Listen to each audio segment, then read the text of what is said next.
Hey, beautiful soul. Welcome to Malaology. I am Teresa, Doctor of Metaphysics and OG Mala Maker, here to make Mala use and care easy for you.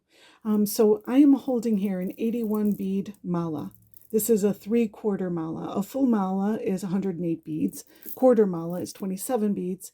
My preferred length is 81 beads to wear around my neck. That's a 3/4 Mala. Normally, I could wrap a 3/4 mala around my wrist 4 times, but bead sizes vary slightly. All right. So sometimes not so easy, right? So it needs to be stretched. But if you don't properly stretch your mala, it will break. I have had, probably 200 malas returned to me for restringing over the years that have been broken by their owners. Every single one of them are broken at the guru bead, and it's because it was improperly stretched, improperly worn, or wrapped as a wrist mala. Okay, so I'm going to help you prevent that. Right? So what you do is you start at the first bead in the guru bead and you kind of stretch a little bit, that knot right there, right?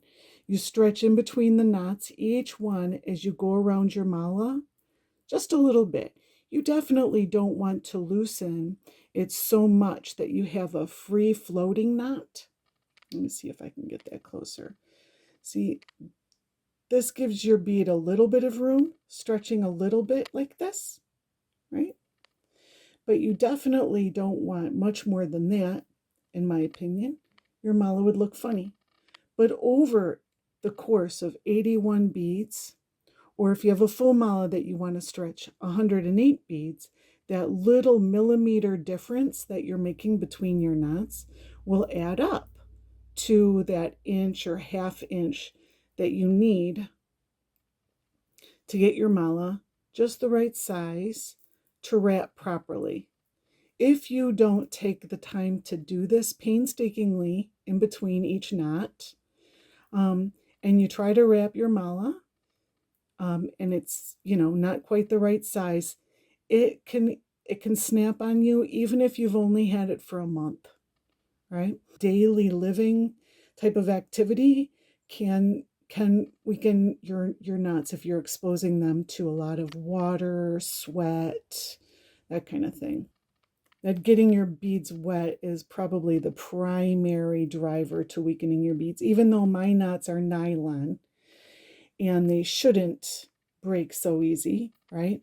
If they were silk, they would break very easy. If they were hemp, they would break much, much easier. Not as easy as silk, but over time they would definitely weaken and fray and break. Okay, now that you've stretched in between each knot separately, we're going to do what I call the piano. It reminds me of when you're playing a piano and you go, woo, woo. It's funny. So you carefully pull the mala like this through your fingers and then turn it around and go the other way. Now you never pull by the guru bead. Don't even, when you're doing this, you don't even need to pull by the first bead. Pull by the second bead and hold a couple of beads or 3 beads at a time when doing this, all right? And then just slowly and carefully pull the beads through your fingers. And turn it around and just do it a couple more times.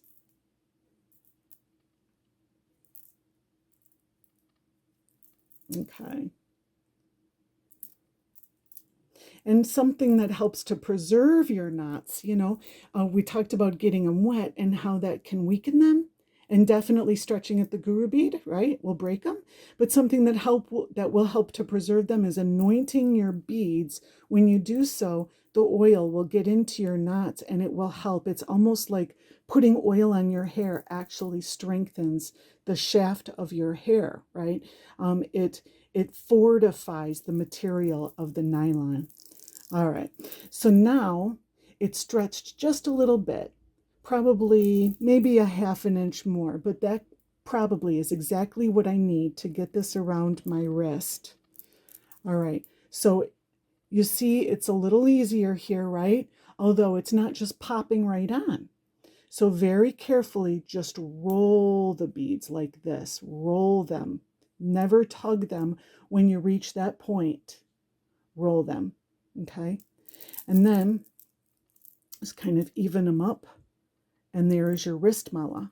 It's very, very easy to wrap once you get the hang of it and once you have your beads properly stretched. Taking it off is the same way. You want to roll the beads off. So take that loose strand or that strand that kind of diagonal across this and just push it over your hand and roll it off. All right. Let me just do that one more time. So you just carefully, and I'm not a fan of choking your wrist either, all right? So there's no need to make it too super tight. If it's going to be too super tight when you wrap it, then consider getting an elastic wrist mala like this one, right? Or a larger mala. This is an 81 bead, maybe a 108 bead, or a smaller mala. If you have a 108 bead that you have a hard time wrapping, get an 81 bead and wrap it one time less, you know?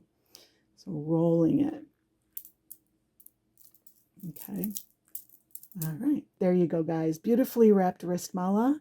Now, what if your mala does break? What do you do if your mala breaks? Check out the video on your screen for 3 ways that you can address a broken mala. All right. And I'll see you there. Mala blessings, love, and light.